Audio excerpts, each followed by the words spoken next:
everyone. Dr. Scott will be right back. He's fixing his contact lens. All right, let's get situated here. Ooh, happy Saturday. Happy very warm Saturday here in Los Angeles. Let's see. Getting a text, getting an update. Nope, not from Scott. We're excited for this show for you guys today. Who else is watching or watched the Natalia Grace documentary? I finished it. That's what we're covering on this coming episode, and Dr. Scott's in the middle of it. So we have that. Just check to make sure this is going like it's supposed to, and then we will get started with our awesome guests that we have today. So just talk amongst yourselves.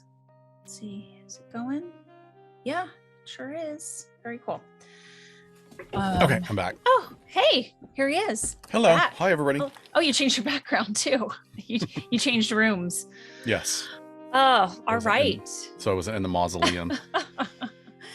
I don't have the, it's going because I had my phone up, but my iPad for some reason doesn't have it, so I can't monitor stuff on this end. Do you have it? Yes, we are going. Oh, cool. All right. So you can let us know if anyone has any questions. Anyway, welcome everybody back behind the couch. Happy that you're with us this Saturday. And Scott is back from Scotland, your homeland. Yes. How's the jet lag? You got home a week after I did. You know, I thought today, I thought it was all over and I was totally fine, and I'm not. Like, I just got hit with a wave of fatigue in the middle of the day, but it's worth it. It was a great trip. Yeah, it certainly was. So what is keeping Scott awake is that he has to finish the Natalia Grace documentary this weekend. Look at this, because this is just going to be his face the entire time we're recording tomorrow. Our documentary. I've got so much to say. Oh, I bet. About this. Like, even for me, I have a whole bunch to say about that documentary, and I can't wait.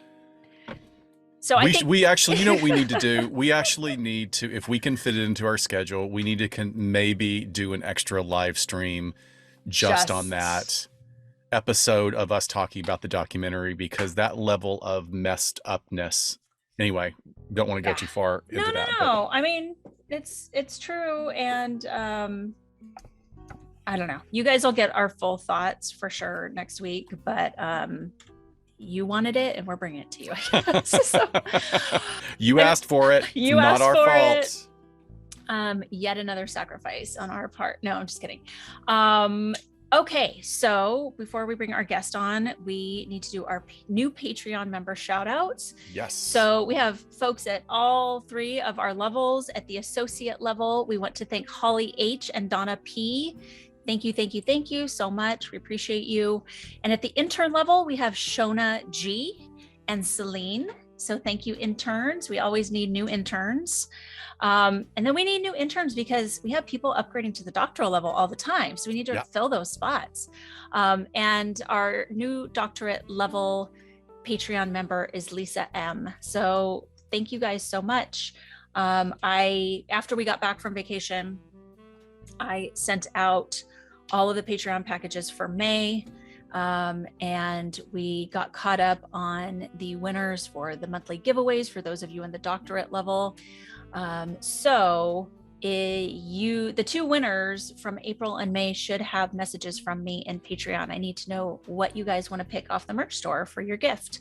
So get back to me. And then all the June stuff will be going out after next week. So with that, any other housekeeping at the top, Dr. Scott? I just wanted to say that, I mean, we mentioned it just a second ago that we got back from CrimeCon UK. I was in Scotland for a week afterward. You did the Cotswold and France before.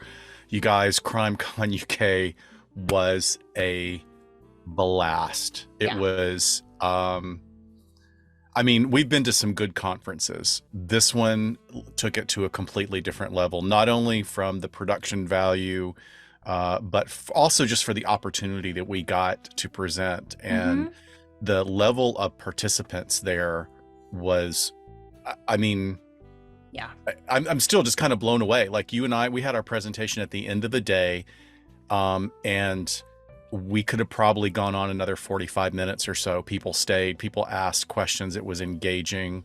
right. And also it was like in the middle of London, and it was in an awesome space. And I would highly recommend, if you can put it on your schedule for next year, go to CrimeCon UK. Well worth the money. Yes, well organized, not too overwhelming, with the size of it. And Right. you have a few things to choose from 2 days in a row, and you don't feel like you're missing out on a bunch of stuff. Like there's too many options. It's perfect amount of options. And like you said, the crowd was just so cerebral, and we had so many great conversations Completely. with people. And they were really active with the singles group, like not singles as to hook up, but like if you're there alone, solo folks. Everybody is in this group, and you could see that they immediately connected and were like, it was just, anyway, can't say enough good things about it. Yes, so big thanks to Nancy, the event organizer. Yeah, Nancy just pulled it all out. She's awesome. Okay, so do you want to introduce our guest, and I will bring her on? I do. This is really amazing. We are always so excited about having people that are intimidating, and we've got one today that's really intimidating and impressive. Dr. Tackett-Gibson is a clinical assistant professor at the University of Colorado Denver School of Public Affairs. Dr. Tackett-Gibson teaches crime in the media, research methods, and criminological theory. And prior to joining the School of Public Affairs, she was a member of the Sociology and Criminal Justice faculty at Sam Houston State University in Huntsville, Texas. She additionally taught at Texas A&M's George Bush School of Government and worked there for 10 years conducting drug abuse research and court probation and juvenile justice programs evaluations. She completed her undergraduate degree in political science at Marshall University, and she earned an MA and PhD in sociology from Northeastern University. Welcome, welcome, welcome, thanks. Dr. Tackett-Gibson. Thank you so much for taking the time to be with us today. Oh, you're welcome. That sounds so impressive when it's being read. Oh, don't even start. Don't give us that PhD level of imposter syndrome. We've already been there. Plenty of imposter syndrome. And we've all been there, where we have to cut it down to a paragraph, and we're like, really? Not that great. Yeah. Well, yeah, thanks so much for taking time to chat with us. I believe we became acquainted really over Twitter with your research that you put out into the social media sphere, which we'll of course get to. But right away, we were happy to help your mission and be on board. And we're glad that, you're willing to come here and talk to us a little bit about it, because our interest in this area has been just, I could think, ever growing since Dr. Scott and I entered sort of the creator space, which we could probably, all the time, we're like, if anyone wants to do a dissertation, you should study this or this. Yeah, one of the things I want to do starting in the fall, I mean, I've got to wrap up so much of this right now, but I'd love to talk to more creators and talk about the motivation, the impact they see.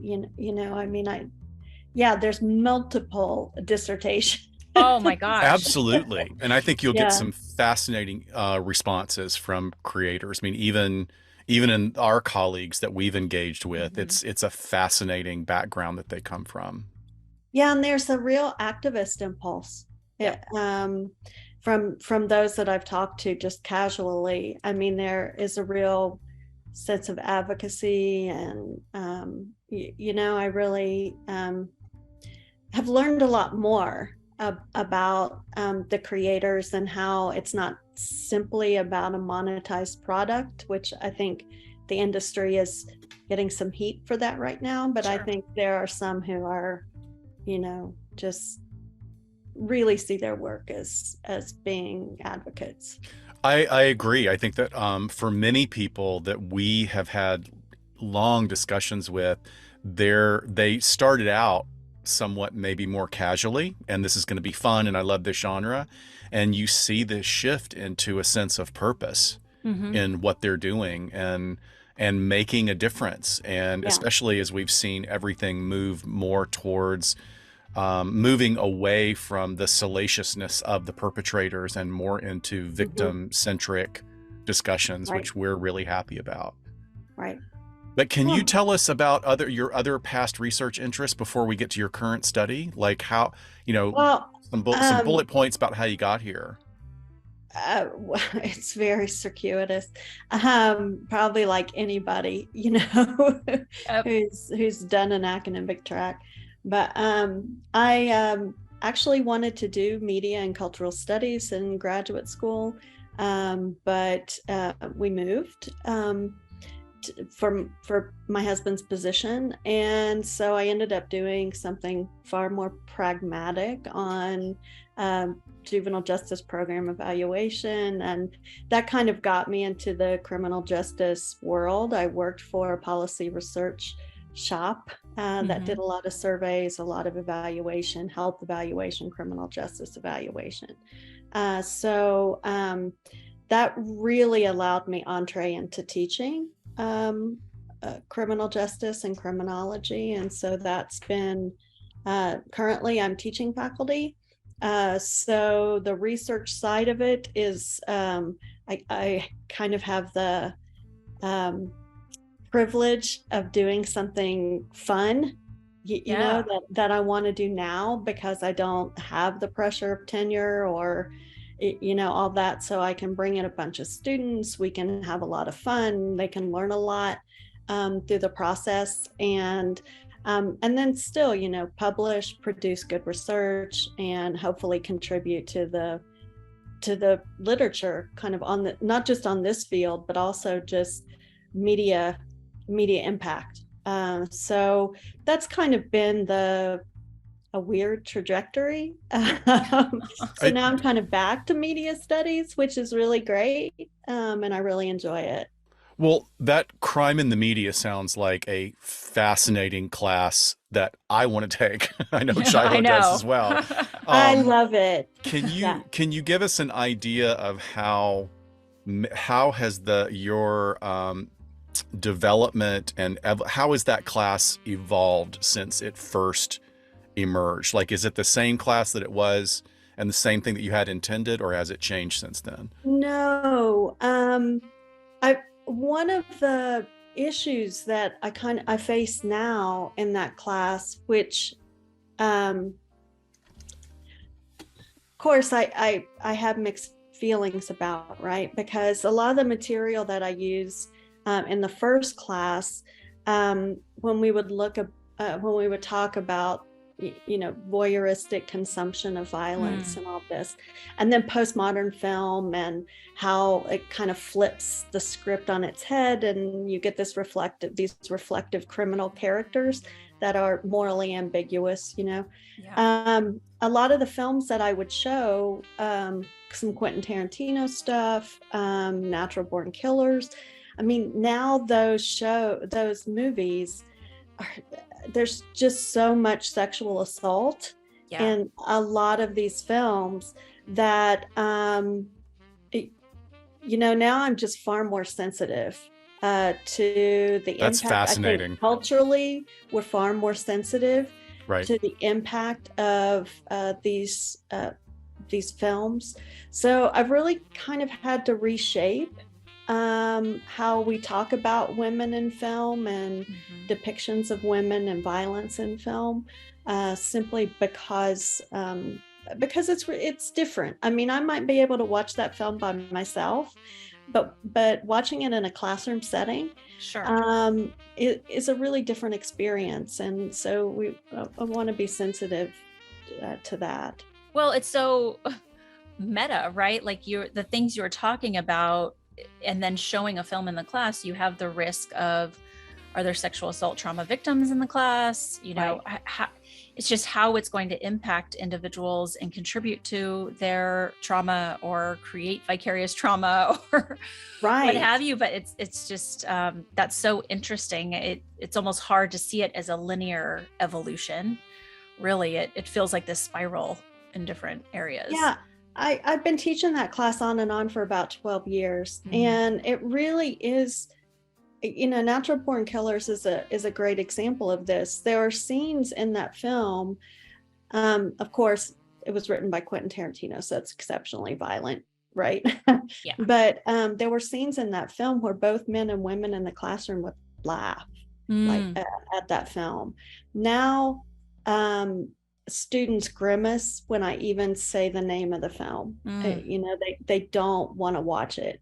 That is fascinating to me. Yeah, I also, to be honest, I also developed this class in Texas, and now I'm teaching in Colorado. So there could be a difference in, you know, the students in my classroom. But I do think there's a different sensibility around just watching gratuitous violence, and particularly sexual assault.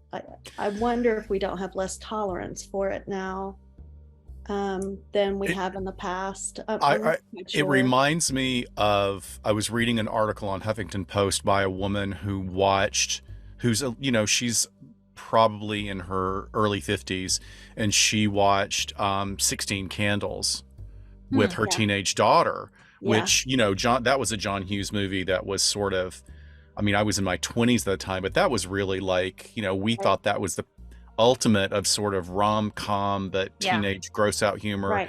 And now through a younger person's eyes in today's world, you really see like, oh no, we really had a different perspective on victimization of women at that time, just so casual about it. So I think our audiences have really shifted. They've really changed. And I will say, you know, young women now, those Gen Z young women, they're much more outspoken, much more willing to call out, you know, these issues. They even see these issues in ways that I don't see them. You know, I was in high school in the 80s, and I think that even how women view some of these issues has changed generationally. Absolutely. And our tolerance for behaviors has changed generationally. And I remember a man came into our class. There was some issues with the room or something like that, and he was just so rude, and it was really condescending, and I didn't even notice it. You know, like it was one of those situations where he's saying something, and after he left, about 8 of the girls in class were like, I can't believe you let him talk to you that way. And I'm like, what way? You know? So you didn't actually set that up as like a sociological in the moment experiment? I could have, right? I could have. But yeah, it was one of those moments where it was just like, this is a different generation when it comes to how women respond and what women are tolerant of and what they'll call out. Anyway, I hope I think they're far more empowered than what my generation was. Sure. Well, do you find yourself in any, you know, in any of the sphere of true crime, or do you find yourself being a fan? Oh, I'm a horrible fan. Yeah, I'm one of those. Well, that's an interesting response. No, I'm definitely one of those who wonders why I'm a fan. Okay. Yeah. Great. What was your gateway to true crime? Crime Junkie. Okay. Which is kind of a, you know, it's the marijuana of the gateway drug podcast. But I mean, like way before podcasts even existed. Like, what do you recall a certain case or a certain show that really piqued your interest, maybe even before college? Well, the OJ trial was huge. Sure. Know, I'm even kind of a reluctant criminologist. I think that's why I'm drawn to kind of crime media and criminological theory. because I don't really have to deal with a lot of crime. I mean, I'm definitely a midsummer murder person, not like the Muzak of crime shows, I love not, it. yeah, Yes. not something that is hardcore. I'm not Dexter, right? Got So it. Midsummer is so like quaint and like, oh, it's all going to be wrapped up so nicely. Oh, yeah, gosh. it's totally Muzak. Yeah. So yeah, and then when my kids were young, I didn't want, I was teaching criminal justice at the time. I didn't want to read anything about crime. I didn't want to Yeah. watch anything about crime. It was just, there's something about having kids, and, you know, that just, I talked about it all the time at work. I didn't Sure. want to consume any crime media. And it's only really been until they, you know, they're 21 now, 19, you know, until they were older that I really started watching, you know, more media. When I was teaching crime in the media in Texas, I was watching Natural Born Killers like 3 times. Yeah, you're numb to it. Yeah, I didn't want to. I just wanted to consume like Milo and Otis and Sure. Yeah. Disney after all that. So, so yeah, this is kind of new. Getting back into podcast is actually after a few years of, you know, doing that. I also found, I know this is controversial, but I enjoy True Crime Obsessed. I like shows that have a lot of rapport and humor. And, Right. and again, I know that the humor aspect is problematic. Like I said, I'm an ambivalent consumer. Yeah, well, and it depends how it's done. And you know, we talk all the time about humor being a way of coping. And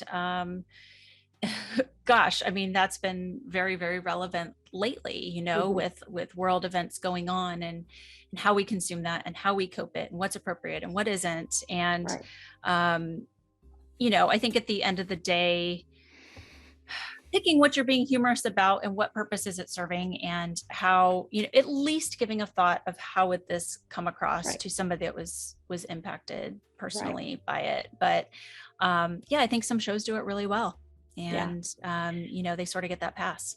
And I like that idea of using humor to cope. I mean, you all probably do this in your field too, but we're constantly making fun of ourselves for being really excited about something that's actually horrible, right? Oh, that's so interesting. We could look at this, we could look at that. That's so great, you know, and then one of us will catch ourselves going, that's so great. And it's like, no, it's actually really horrible. Yeah. You know? But we're talking about it from, you know, kind of an intellectual, you make that distance, right? You make that distance intellectually versus like how we might respond more emotionally to a particular topic. And I know we've evolved in that, because not that like we're using humor inappropriately, but just a lot of times I felt like, gosh, we're so clinical about this. We almost sound so removed, dispassionate. Right. But you're absolutely right. I mean, it depending on what your experience and what you're seeing and talking about every day, there is a desensitization aspect to that. Right. So, you know, we try to work on that. I laugh at things that are inappropriate all the time. So, you know, in class, we're all making jokes that outside of class, people would think we're on the verge of becoming serial killers. No, totally. It's so dark. Totally.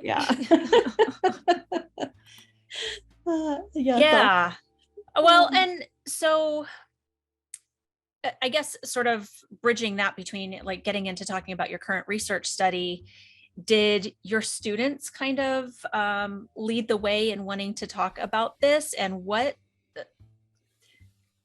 let me do this. So we were able to tease your research a little bit in the episode that we did, because obviously just in the little bit of back and forth we've had with you.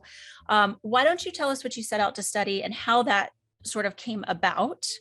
And then I have some other like nerdy research questions for you after that. Yeah, it was honestly, I was listening to a Crime Junkie episode sitting in my bed. I had a glass of wine on my nightstand. So typical. And yeah, I'm getting really like relaxed. And we've talked about some of the things that have come up about that. And I realized I am a middle class white woman listening to stories about other middle class white women become victimized, and it's relaxing me. You know, and so at kind of at the same time, I was teaching a research methods class, and we were moving into our section on survey research. And so the survey really came up as a way to model how to construct good survey questions, how to organically come up with a research question, or, you know, just kind of turn your curiosity into something that you can actually explore. And so I was using it more as a teaching tool. And then I just kept writing questions. Yeah. And then digging in, you know, when you write a survey, you dig into the research, how else has been asked before, what do we know about this topic? And it was just a really good way to, and then at the end, when I was done, my students pre-tested, or they were the first, right, to take it. And so it was a really good exercise for that class. And ultimately I just decided, okay, well, this is done. You know, I need to do it. And was lucky enough to, we have a really great undergraduate office here that provides funding for students, undergraduates, to do research. Was able to recruit a couple of undergraduates to help me in the initial phase of, you know, larger pre-testing, recruiting. We've kind of given 3 surveys in a way. Yeah, what an opportunity. Wow, for undergrads too. Yeah, it was great. So it's kind of evolved into a much larger project than what, I still don't know why I'm relaxed by well, we'll get to that, because listening. I want to touch on that in a little bit, what another doctor has to say about that. But what did you find as far as research that had been done prior to yours when you were doing sort of your lit review for this topic? Well, one of the things I wanted to pull from, and this is, it's been done and kind of looked at, but in media studies, particularly around violence, there's kind of this classic theory called cultivation theory by George Gerbner. And the idea goes that if we consume violence over a prolonged period of time, we develop what's called a mean world, or what he called a mean world syndrome, meaning that we become more fearful of crime, we become more distrustful of people. And that's been studied, and it's more complicated than that, of course, right? Than just media consumption.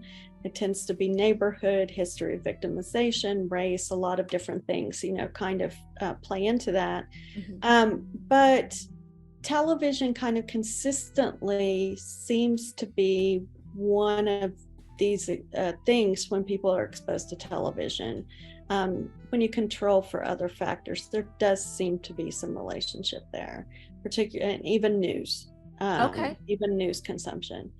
So podcasts actually give kind of a new spin on that. This is a different form of, we're not watching TV as much anymore. We're on social media. We're listening to podcasts. Television is, particularly younger women, it's not their primary way of consuming media. So podcasts kind of offer a new way to look at cultivation theory, to see what their attitudes towards, you know, fear of crime is. And it seems to be that among this group, podcasts aren't increasing fear of crime. In fact, they might be producing some resilience. And encouraging, might be, you know, we're still we're still doing some of the analysis, but actually promoting self-protective behaviors, like, and self-protective. In the survey, we're defining self-protective behaviors as things like changing your walking pattern, not walking in certain areas, carrying a screamer, walking with friends, even carrying a handgun is one of the questions. Now that gets fewer responses, right? Fewer people are actually doing that, but so knives, screamers. I wanted to ask you, I'm so sorry to interrupt, but No. this is so fascinating. I can't help but think, and of course this is my anecdotal perspective, but from, if I was, with my training and my educational and my personally directed goals of becoming more aware of marginalization of communities such as women, I want to challenge myself to understand the impact of being alone at night, walking to your car, all these things that we talk about. But I can't help but wonder as well if podcasts don't offer women the opportunity to really give themselves permission to not always be acquiescing of male intrusion into their social lives. Like maybe this gives them additional, no, I don't have to be nice to this guy at Starbucks who keeps asking for my number. I don't have to I can give him attitude if I want, because I still see young women struggling like that. They come into my therapy, my private practice, with these things like, oh God, this guy at the gym was such a jerk. And I'm hoping that what you're talking about gives them permission to be able to say, I don't have to do this. This is bordering on criminal just by your being in my face. Yeah, there seems to be some impact there of podcasts, that they're not now part of this too. Like I said, we've done survey recruitment kind of in phases, honestly, just simply because the academic year gets busy. We seem to be pretty sample dependent. And by that, I mean, it's almost as if different podcasts have such different groups of listeners that we're still trying to tease out what that means. They're all pretty much, they're all pretty much 18 to 45, white women in particular. It's a very homogenous group of people who are responding. But in our first wave, we had about 60% who reported victimization.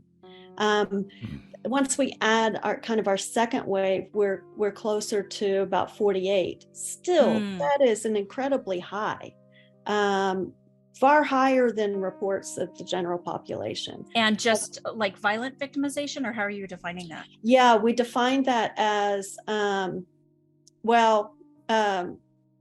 some type of domestic violence, some type of violent, maybe an assault, and then a sexual assault.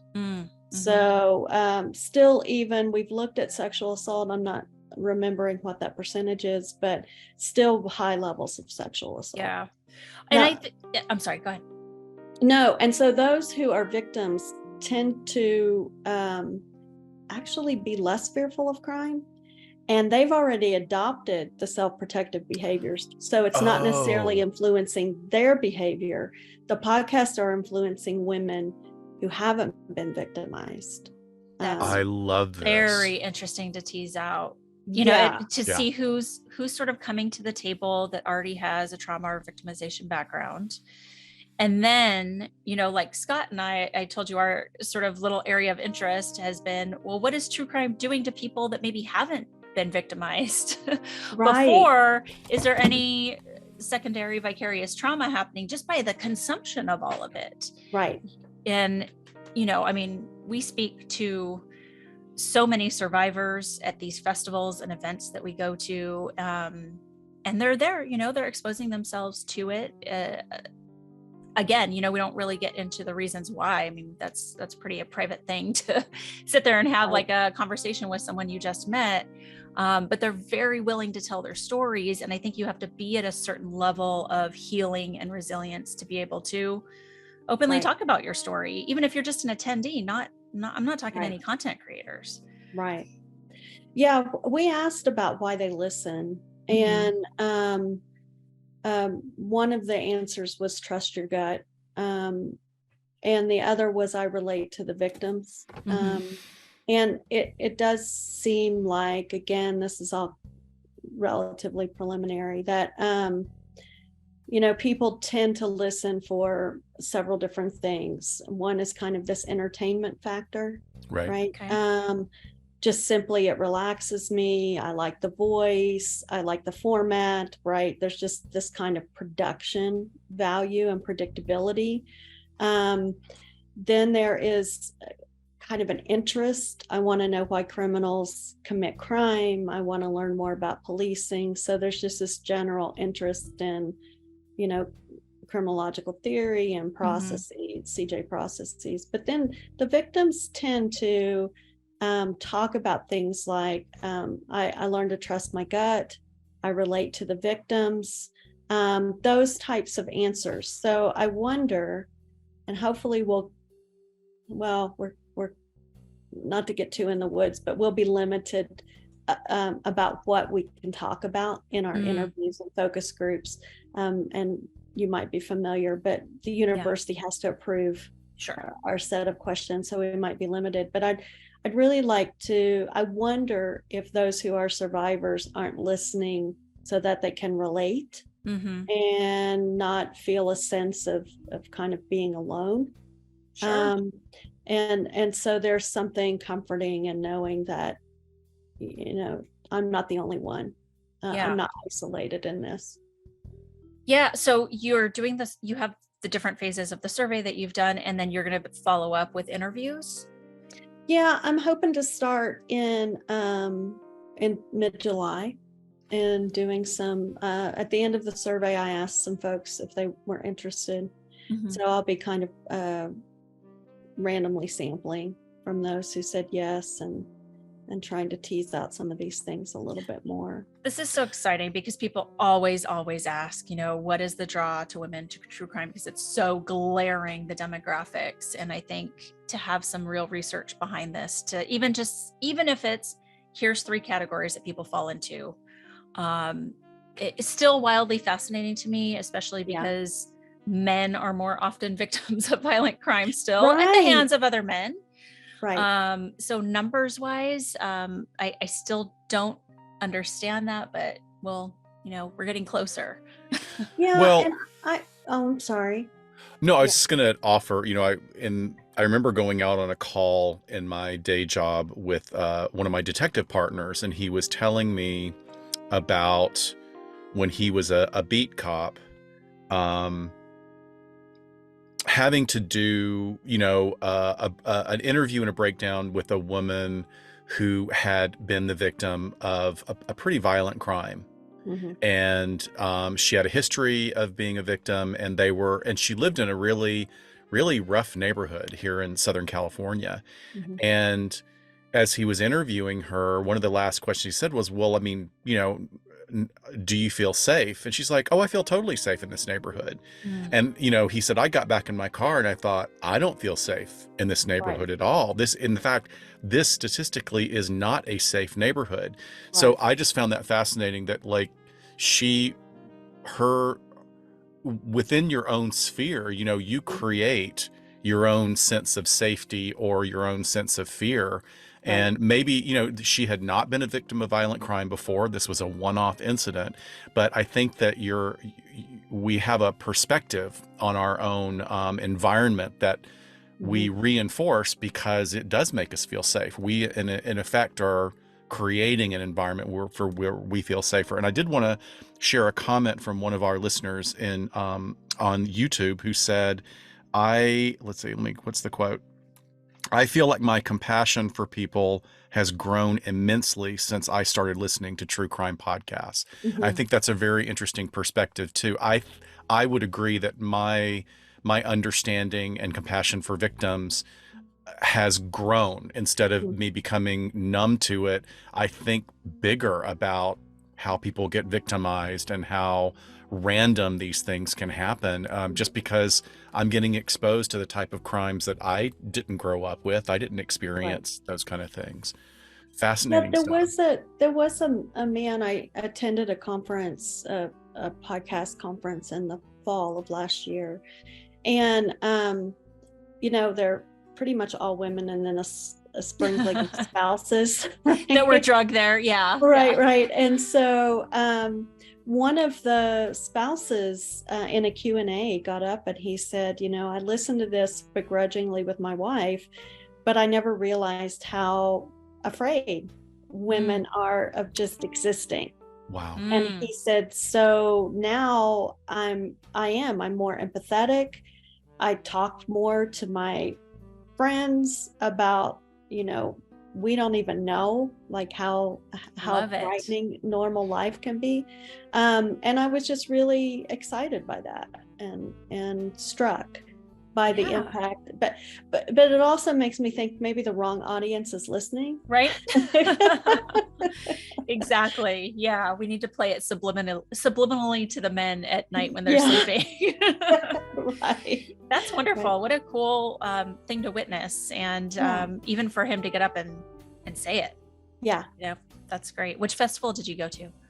Obsess Fest. Oh, okay. Yeah. I don't know if you guys would be going or not. It seems to be kind of growing a little bit. Yeah, we just got back from a big one in the UK, and so we are on like slow down mode because we can, we have checked the box for overextending ourselves already, so we haven't committed to anything else for the rest of the year. But yeah, I hear last year's the first one was pretty great. So it was really fun. And so I'm hoping to schedule some creator interviews this November. Yeah. I love the point of this conversation, and it makes me think about how as a former law enforcement psychologist myself,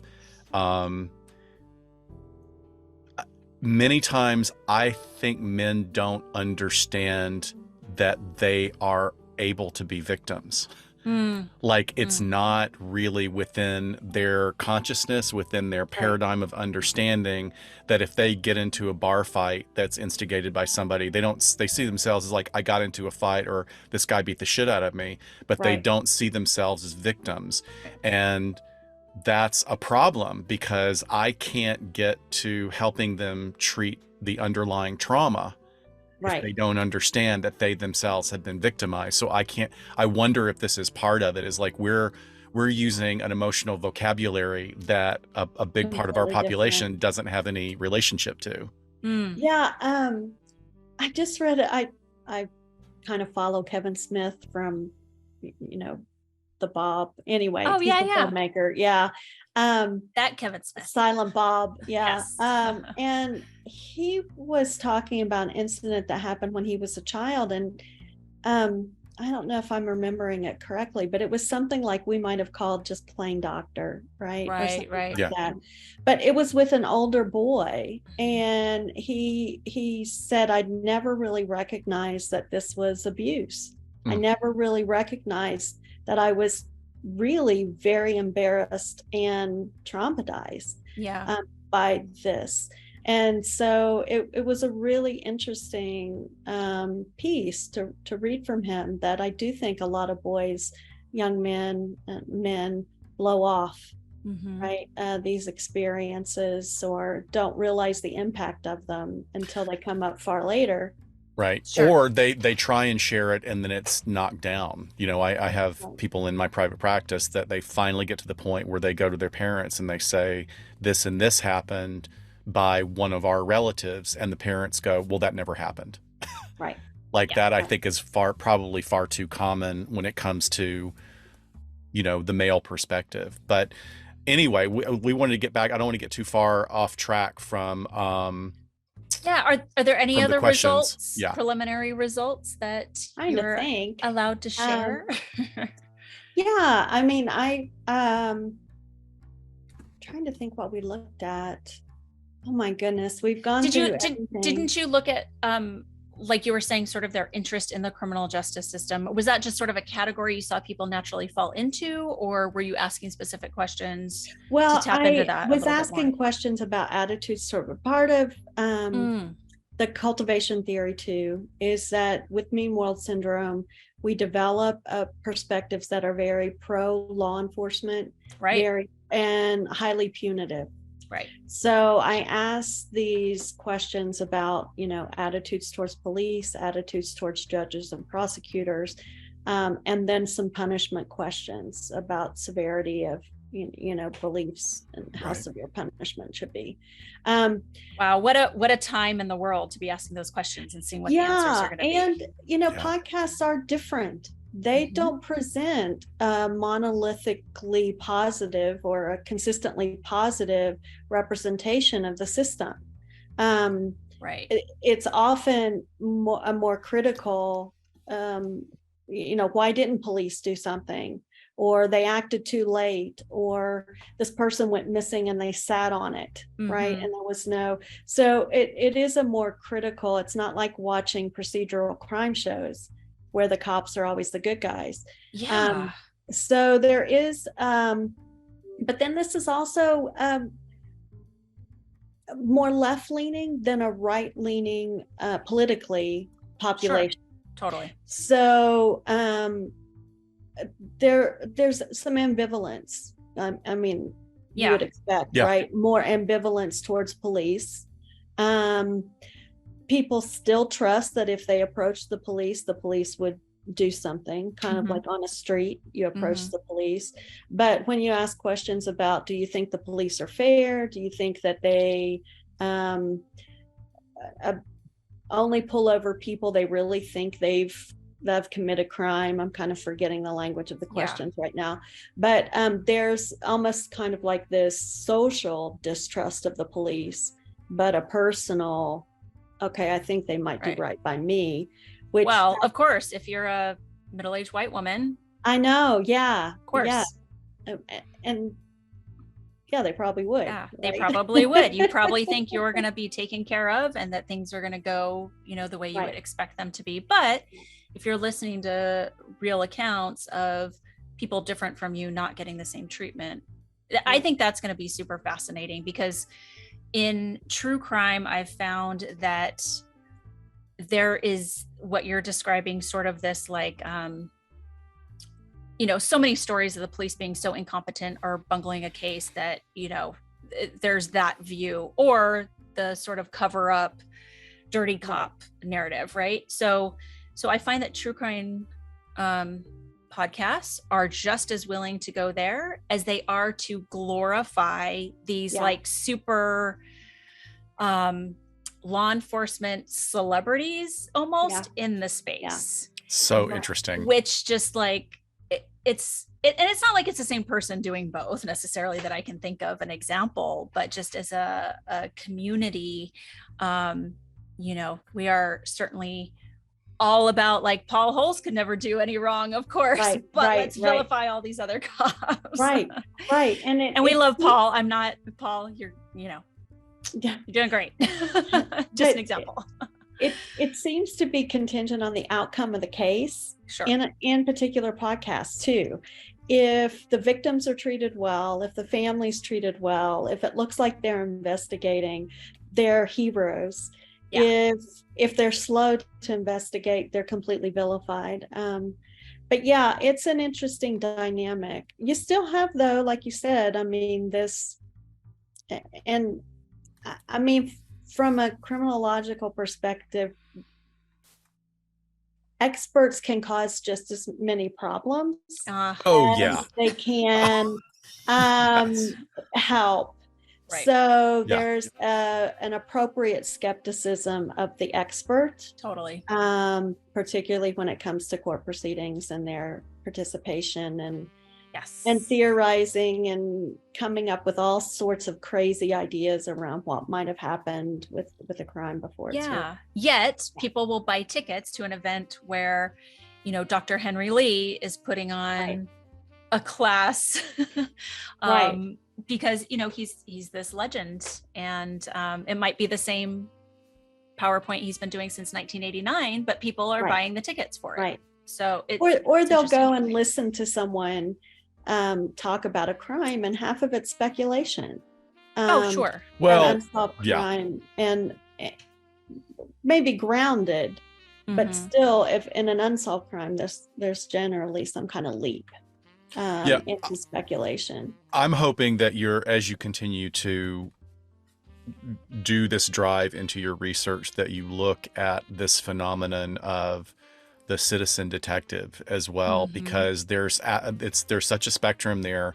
I mean, I'll be the first to admit there are some fascinating cases out there and fascinating podcasts of exonerating people and finding guilty people. And it would not have happened if it weren't for the passion, the absolute passion and drive of these listeners and content creators. I mean, that's amazing. But I've also seen the absolute opposite of it, where me working in tandem with law enforcement, and I know there's this wild perspective by like a podcast that just assumes that there's this magic, that there's just this unlimited source of funding for cops to be able to seek out this type of investigation. And sometimes this is also what I'm starting to witness as well, where people just don't understand that the simplest answer is sometimes the one that is the most boring and the one that is the most frustrating. Right. You want there to be a conspiracy. You want there to be some big cover up so that it feels more justified that your loved one is missing or dead, instead of going, no, this was really a horrific situation of a person being at the wrong place at the wrong time. Right. Or you're more likely to be victimized by a family member. Sure. And in fact, I tell my classes now, if you're having an affair, you need to bubble wrap your spouse. Because if I've learned from anything from these podcasts, is if your spouse dies, you will be convicted. Oh, God forbid you have somebody on the side. Yeah. So bubble wrap your spouse. Don't let them go outside. But yeah, exactly. That's hilarious. That's just the kind of humor that I love. Right. I get one thing that I get frustrated with is people don't understand the system, and this idea that police kind of owe the public information about an ongoing case just immediately drives me bananas. Same. The other thing that, again, I listen to these, I enjoy these podcasts, but one of the problems I do think with podcasts that focus on particular crimes is that we lose some historicity, right? If we're focusing on, the fact of the matter is crime has dramatically declined since the 80s and early 90s. Right. We are far less likely to be victimized now than we were when I was growing up in the 70s. If we're looking at cases from the 70s, 80s, 90s, we're listening to different versions of podcasts, and people will focus on a case and listen to every podcast that's been published about it. We lose this idea of, we begin to think that crime is far more common than it actually is. And I'm not sure that's healthy. We already have this cultural fascination with crime and victimization. Right. If it bleeds, it leads, right? Yeah. And politicians are constantly talking about it. I have mixed feelings about that too. Like what you said is true. If we only focused on crimes that occurred this year, you won't have a full series. Right. Yeah. No, it's so true. I mean, we're inundated every single night, but on the news with crime. But the consumer must be interested, because it wouldn't lead, Right. So it's definitely not anything new to be interested in crime and not part of human behavior.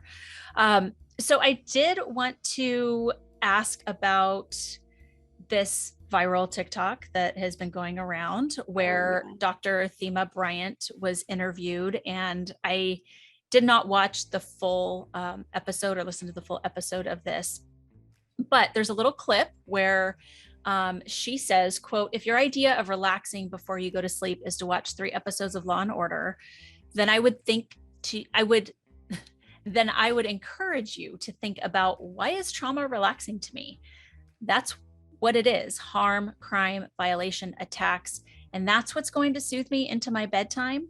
So basically, and she's a president of the APA. She's, has some bona fides behind her. She's a trauma expert. But saying like this comfort of watching true crime because it soothes you because it feels familiar. And, that's probably someone that would benefit from counseling rather than just true crime consumption. So going back to you relaxing with a glass of wine, and not that I'm asking you to talk about any trauma history, but what do we think of this? I mean, Scott and I haven't even talked about this. Well, first of all, true crime has been fascinating for millennia. Yes. It's not a new phenomenon. Penny Dreadfuls.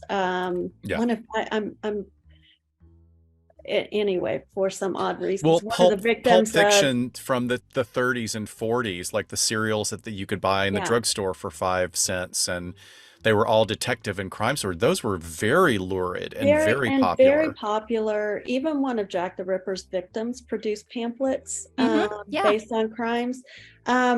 This isn't new, and the popularity of it isn't new. It might be new. I'm not even sure. I have to really dig into. There are some authors that look at whether this is new among women as a population or not. But that would be my first response. This isn't new. It's simply that the format has changed. And anytime there's a new technology, the Penny Dreadful, the comic book, the television, there's always this round of complete fear around, or an exaggeration of its impact. Though I'm not going to ridicule or criticize the president of the APA. No, I agree. I think she has a very valuable perspective. Yeah. And I would need to watch the entire show as well. Although that show is a little bit grating to me. Yeah. Like it's there's just a quality about it that I find not particularly interesting, but I think that her perspective is valuable. And I would say, from my clinical standpoint, I'd be just as concerned about people who are comforted by watching nothing but Hallmark Christmas movies, because it gives you an unrealistic view of what life is. But I think maybe they serve the same purpose. There is a denouement. There is a finalized resolve at the end of even the majority of Law and Order SVU. And who the hell doesn't want to be comforted by Elliot Stabler? Like, geez, like I would love to lay back on Chris Maloney and feel safe. Yeah, tell me about it. At the end of the day. This is some of the Nicole Rafter is or was a writer about true crime. I'm not true crime, I'm sorry, crime in the media. And she says that this is a way of working out morality. These are morality plays. I love that. And they're not, again, they're Shakespearean in a new form. They teach us what is right and wrong. They help us feel justice. In the end, they help us, again, kind of think morally about things in ways that we're not necessarily allowed to. This is part of the reason why the OJ trial was so popular, right? We all had this play. I mean, and I'm not trying to diminish the importance or the seriousness of it, but we all had these conversations about right and wrong, about race, all of these difficult things, men and women, all of these difficult conversations that we don't normally have get spoken of through the media, particularly crime in the media. Yeah. And I think they serve a really important social function. We come together, the Facebook groups perform an important function. People meet each other. Right. Particularly after COVID, when people have been isolated, there's something important about having something in common. So I'm not sure that it's all about consuming trauma as much as it is sharing in a narrative, like you said, that has a conclusion, that has a predictability. Yeah, a cautionary tale. Instead of saying it around a campfire, it's a podcast. Right. It's Little Red Riding Hood. Right. And in Little Red Riding Hood, you have the hunter who comes to the rescue. You have a parasocial relationship with the archetype of the hunter. I have a parasocial relationship with Olivia and with Elliot because of their healthy but challenging relationship and how they deal with trauma and deal with this. I mean, I just remember even because the show has been on for so long, it's been on before I came into this career. Yeah. And, you have in the same way people attach to Friends, like the sitcom people they have a relationship with. So I think that we do have to, I wonder if we have to suss out between those that watch Forensics Files and those that are watching 3 episodes of SVU, because those are two different, fictionalized versus real life as well. I don't know, ripped from the headlines. Yeah. True. And there's predictability. Sure. I listen to a lot of Dateline. And but I mean, I like Keith Morrison. There's even something comforting, Ashley Flowers' voice, right? There's something comforting about the production. I don't think it's all being comforted by the trauma. I think it's being comforted by the voice, the structure, the narrative arc. Yep. Right. It becomes music, right? It's Midsummer Murders.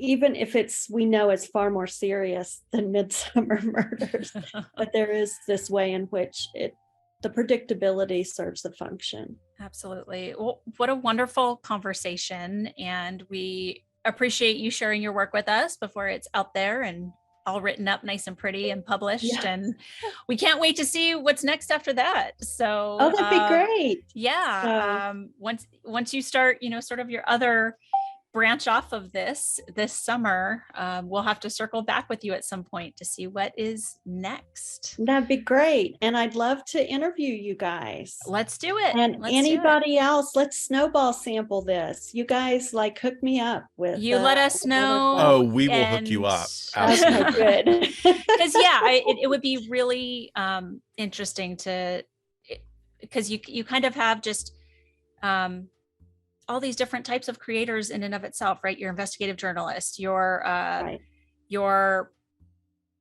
field work professionals like Scott and I, who have no idea what the hell we're doing, starting a podcast. You have victims, it's going to be really, really interesting. Yeah.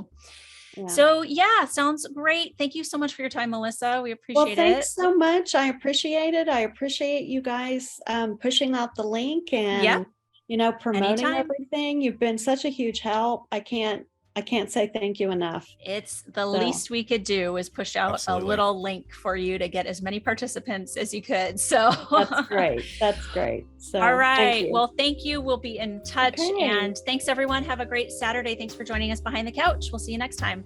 Bye, folks. Bye, everyone.